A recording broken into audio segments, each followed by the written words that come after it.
June 8ರಂದು ನಡೆದಂತಹ ರೇಣುಕಾಸ್ವಾಮಿ ಅಮಾನುಷ ಹತ್ಯೆ ಪ್ರಕರಣಕ್ಕೆ ಸಂಬಂಧಪಟ್ಟಂತೆ ಪೊಲೀಸರು ಭೌತಿಕ ಹಾಗೂ ಟೆಕ್ನಿಕಲ್ ಸಾಕ್ಷ್ಯಗಳನ್ನು ಸಂಗ್ರಹ ಮಾಡುವಂತಹ ಕೆಲಸವನ್ನು ಮಾಡ್ತಾ ಇದ್ದಾರೆ. ಈ ಬೆನ್ನಲ್ಲೇ ರೇಣುಕಾಸ್ವಾಮಿ ಮೇಲಿನ ಹಲ್ಲೆ ದೃಶ್ಯಕ್ಕೆ ಸಂಬಂಧಪಟ್ಟಂತೆ ಮಹತ್ವದ ಸಾಕ್ಷಿಗಳು ಪೊಲೀಸರ ಕೈ ಸೇರ್ತಾ ಇದೆ. ದರ್ಶನ್ ಫ್ರೆಂಡ್ಸ್ ಮೊಬೈಲ್ನಲ್ಲಿ 3 ಸೆಕೆಂಡ್ನ ವಿಡಿಯೋವನ್ನು ರೆಕಾರ್ಡ್ ಮಾಡಲಾಗಿತ್ತ ಅನ್ನೋದು ಪ್ರಶ್ನೆ. ದರ್ಶನ್ ಫ್ರೆಂಡ್ಸ್ ಮೊಬೈಲ್ನಲ್ಲಿ 3 ಸೆಕೆಂಡು ದರ್ಶನ್ ಹಲ್ಲೆ ಮಾಡುವಂತಹ ದೃಶ್ಯ ರೆಕಾರ್ಡ್ ಆಗಿದೆ ಅಂತ ಹೇಳಲಾಗ್ತಾ ಇದೆ. ಫಸ್ಟು ಹೊಡೆಯೋ ದೃಶ್ಯವನ್ನ ರೆಕಾರ್ಡ್ ಮಾಡ್ಕೊ ಅಂತ ದರ್ಶನ್ ಹೇಳಿದ್ರಂತೆ.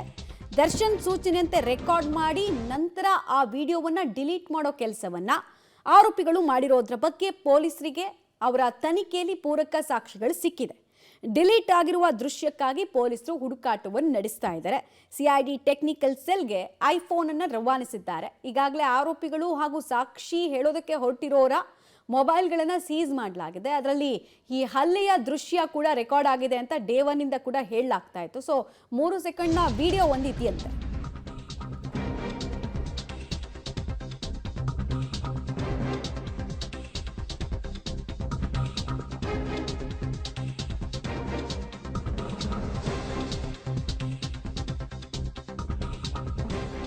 ಕೊಲೆಯ ನಂತರ ರೇಣುಕಾಸ್ವಾಮಿ ಶವವನ್ನ ಎಳೆದೊಯ್ಯುವಂತಹ ದೃಶ್ಯ ಕೂಡ ಶೆಡ್ನಲ್ಲಿ ಇದ್ದಂತಹ ಸಿಸಿಟಿವಿಯಲ್ಲಿ ರೆಕಾರ್ಡ್ ಆಗಿದೆ ಅಂತ ಹೇಳಲಾಗ್ತಾ ಇದೆ. ಶೆಡ್ನಲ್ಲಿ ಕೊಲೆ ಮಾಡಿ ಶವವನ್ನ ಆರೋಪಿಗಳು ಎಳೆದೊಯ್ದೋ ಸಂದರ್ಭದಲ್ಲಿ ಸಿಸಿಟಿವಿಗೆ ಅವರು ಸೆರೆಯಾಗಿದ್ದಾರೆ. ಹಲ್ಲೆಯ ಬಳಿಕ ದರ್ಶನ್, ವಿನಯ್, ಪ್ರದೂಷ್, ನಾಗರಾಜ್ ಆ ಜಾಗದಿಂದ ತೆರಳಿರ್ತಾರೆ. ನಂತರ ನಿಖಿಲ್, ಪವನ್, ರಾಘವೇಂದ್ರನಿಂದ ಮತ್ತೊಂದು ಸುತ್ತು ಹಲ್ಲೆ ಆಗುತ್ತೆ. ಆಗ ಬಹುತೇಕ ಪ್ರಾಣವನ್ನ ರೇಣುಕಾಸ್ವಾಮಿ ಕಳ್ಕೊಳ್ತಾನೆ. ನಿಖಿಲ್, ಪವನ್ ಸೇರಿ ಆರೋಪಿಗಳಿಂದ ಶವ ಶಿಫ್ಟ್ ಮಾಡೋ ಕೆಲಸ ಕೂಡ ಆಗಿದೆ. ಸಿಸಿಟಿವಿ ಅಲ್ಲಿ ಆಪರೇಟ್ ಆಗ್ತಾ ಇರೋದನ್ನ ಆರೋಪಿ ವಿನಯ್ ಗಮನಿಸಿ ಆ ಸಿಸಿಟಿವಿ ರಾ ಫುಟೇಜ್ ಅನ್ನ ಡಿಲೀಟ್ ಮಾಡಿಸೋ ಕೆಲಸದಲ್ಲೂ ಕೂಡ ಯಶಸ್ವಿಯಾಗಿರ್ತಾರೆ. ರಿಟ್ರೀವ್ ಆದ್ರೆ ಮತ್ತೊಂದು ಪ್ರಬಲ ಸಾಕ್ಷಿ ಕೂಡ ಲಭ್ಯ ಆಗುತ್ತೆ. ಹಾಗೆ ಇಡೀ ಕೊಲೆಯಲ್ಲಿ ಕಾನ್ಸ್ಪಿರೇಸಿ, ಈ ಗ್ಯಾಂಗ್ನ ಕಾನ್ಸ್ಪಿರೇಸಿಯನ್ನ ಬಯಲಿಗೆ ಎಳೆದ ಹಾಗೆ ಕಾಣಿಸ್ತಾ ಇದೆ. ಕಾನ್ಸ್ಪಿರೇಸಿ ಅಂದ್ರೆ ಷಡ್ಯಂತ್ರ. ಸೊ ಕೊಲೆ ಮಾಡೋದು ಅಲ್ಲದೆ ಸಾಕ್ಷಿ ನಾಶ ಮಾಡೋದಕ್ಕೆ ಹಂತ ಹಂತಗಳಲ್ಲೂ ಪ್ರಯತ್ನ ಪಟ್ಟಿದ್ದಾರೆ ಅನ್ನೋದು ಪೊಲೀಸರು ಸಾಬೀತುಪಡಿಸಿದ್ರೆ ಆರೋಪಿಗಳಿಗೆ ಅದು ಕನ್ವಿಕ್ಷನ್ ಅಲ್ಲಿ ಬಹಳ ಇಂಪಾರ್ಟೆಂಟ್ ಆಗುತ್ತೆ. ಡೀಟೇಲ್ಸ್ ಕೊಡ್ತಾರೆ ಮುರಳಿ. ಒಂದು ಸಾಕ್ಷ್ಯನಾಶದ ಪ್ರಯತ್ನವನ್ನ ಬಯಲಿಗೆಳಿಬೇಕು ಅಂತ ಹೇಳಿದ್ರೆ ಡೇಟಾ ರಿಟ್ರೀವ್, ದತ್ತಾಂಶದ ಸಂಗ್ರಹ ತುಂಬಾ ಇಂಪಾರ್ಟೆಂಟ್ ಆಗುತ್ತೆ. ಸೊ FSL ಟೀಮ್ ಬಗ್ಗೆ ಏನು ಹೋಪ್ ಇದೆ? 3 ಸೆಕೆಂಡ್ ವಿಡಿಯೋ ಡಿಲೀಟ್ ಆಗಿದೆಯಲ್ಲ, ಅದನ್ನ ರಿಟ್ರೀವ್ ಮಾಡೋ ಚಾನ್ಸಸ್ ಐಫೋನಲ್ಲಿ ಎಷ್ಟರ ಮಟ್ಟಿಗಿದೆ? ತಜ್ಞರು ಏನು ಹೇಳ್ತಾರೆ? ಮತ್ತೆ ಈ CCTV ರಾ ಫುಟೇಜಸ್ಗೆ ಸಂಬಂಧಪಟ್ಟಂತೆ ಯಾವಾಗ ಪೊಲೀಸರ ಕೈಗೆ ಪ್ರಬಲ ಸಾಕ್ಷಿಗಳು ಸೇರುತ್ತೆ ಅಂತ?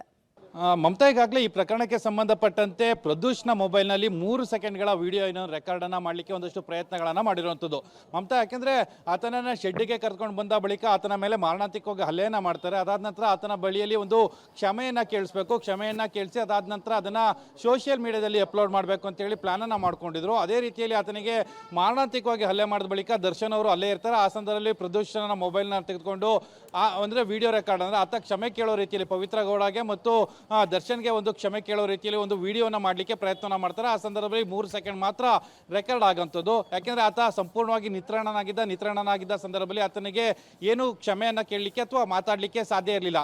ಆ ಸಂದರ್ಭದಲ್ಲಿ ಆ ವಿಡಿಯೋ ಏನಿತ್ತು, ಆ ವಿಡಿಯೋ ತುಣುಕನ್ನು ಡಿಲೀಟನ್ನು ಮಾಡ್ತಾರೆ ಪೊಲೀಸ್. ಆತ ಸಾವನ್ನು ಯಾವಾಗ ಸಂಭವಿಸಿದ ಬಳಿಕ ಅದನ್ನು ಡಿಲೀಟನ್ನು ಮಾಡಿರುವಂಥದ್ದು. ಡಿಲೀಟನ್ನು ಮಾಡಿದ ಬಳಿಕ ಈಗ ಅದನ್ನು ರಿಟ್ರೀವ್ ಮಾಡಲಿಕ್ಕೆ ಸಾಕಷ್ಟು ಪ್ರಯತ್ನಗಳನ್ನು ಪೊಲೀಸರು ಮಾಡ್ತಾ ಇದ್ದಾರೆ. ಯಾಕೆಂದರೆ ಆತ ಏನು ಆ ಶೆಡ್ನ ಒಳಗಡೆ ಇದ್ದ, ಜೊತೆಗೆ ಆತನಿಗೆ ಕೊಲೆ ಮಾಡೋದಕ್ಕಿಂತ ಮುಂಚೆ ಯಾವ ರೀತಿಯಲ್ಲಿ ಮಾರಣಾಂತಿಕವಾಗಿ ಹಲ್ಲೆ ಮಾಡಿದ್ರು ಅನ್ನೋದ್ರ ಬಗ್ಗೆ ಪ್ರೂವ್ ಅನ್ನ ಮಾಡಲಿಕ್ಕೆ ಒಂದಷ್ಟು ಎವಿಡೆನ್ಸ್ಗಳನ್ನು ತೋರಿಸಲಿಕ್ಕೆ, ಏನು ವಿಡಿಯೋ ಸಾಕ್ಷ್ಯಗಳು ಅಂತ ಏನು ಹೇಳ್ತೀವಿ ಅದನ್ನು ತೋರಿಸಲಿಕ್ಕೆ ಪೊಲೀಸರು ಪ್ರಯತ್ನಗಳನ್ನು ಮಾಡ್ತಾ ಇರುವಂಥದ್ದು. ಅಂದರೆ FSL ಅಥವಾ ಇರ್ಬೋದು ಅಥವಾ ಬೇರೆ CIDಯ ಸೈಬರ್ ಸೆಲ್ ಇರ್ಬೋದು, ಈ ಎರಡೂ ಕಡೆಯೂ ಕೂಡ ಸಾಕಷ್ಟು ಪ್ರಯತ್ನಗಳನ್ನು ಮಾಡಿದ್ದಾರೆ. ಆದರೆ ಮೊಬೈಲ್ನಲ್ಲಿ ರಿಟ್ರೀವ್ ಆಗ್ತಾ ಇಲ್ಲ. ಅಂದರೆ ಐಫೋನ್ ಆಗಿರೋ ಹಿನ್ನೆಲೆಯಲ್ಲಿ ಅದನ್ನು ಪಾಸ್ವರ್ಡ್ ಆಗಿ ಡಿಲೀಟನ್ನು ಮಾಡಿದ್ದಾರೆ ಅನ್ನೋದ್ರ ಬಗ್ಗೆ ಮಾಹಿತಿಗಳು ಸಿಗ್ತಾ ಇದ್ದಾವೆ. ಆದರೆ ಐಫೋನ್ ಕ್ಲೌಡ್ ಏನಿದೆ, ಆ ಕ್ಲೌಡ್ನಲ್ಲಿ ಏನಾದರೂ ಸಿಗ್ಬೋದಾ ಅನ್ನೋ ಪ್ರಯತ್ನಗಳನ್ನು ಕೂಡ ಮಾಡ್ತಾ ಇರೋಂಥದ್ದು. ಅಂದರೆ ಕ್ಲೌಡ್ ಜೊತೆಯಲ್ಲಿ ಮಾತುಕತೆಯನ್ನು ಮಾಡುವಂಥದ್ದು, ಅದಕ್ಕೇನಾದರೂ ಪಾಸ್ವರ್ಡನ್ನು ಹಾಕಿದರೆ ಅಲ್ಲಿ ಏನಾದರೂ ಸ್ಟೋರೇಜ್ ಆಗಿದೆಯಾ, ಇದ್ರ ಬಗ್ಗೆ ಮಾಹಿತಿಯನ್ನು ತಿಳ್ಕೊಳ್ಳೋ ಪ್ರಯತ್ನವನ್ನು ಈಗ ಪೊಲೀಸರು ಮಾಡ್ತಾ ಇರೋಂಥದ್ದು. ಇದು ಮೊಬೈಲ್ನ ವಿಚಾರ. ಅಂದರೆ DVRನ ವಿಚಾರವಾಗಿ ಸಂಬಂಧಪಟ್ಟಂತೆ ಈಗಾಗಲೇ ಒಂದಷ್ಟು ಫುಟೇಜಸ್ಗಳು ರಿಟ್ರೀವ್ ಆಗ್ತಾ ಇದ್ದಾವೆ. ಇನ್ನೊಂದಷ್ಟು ಫುಟೇಜಸ್ಗಳೇನಿತ್ತು ಅದನ್ನು ರಿಟ್ರೀವ್ ಮಾಡೋ ಪ್ರಯತ್ನಗಳನ್ನು ಈಗ ಪೊಲೀಸರು ಮಾಡ್ತಾ ಇರೋಂಥದ್ದು ಮಮತಾ.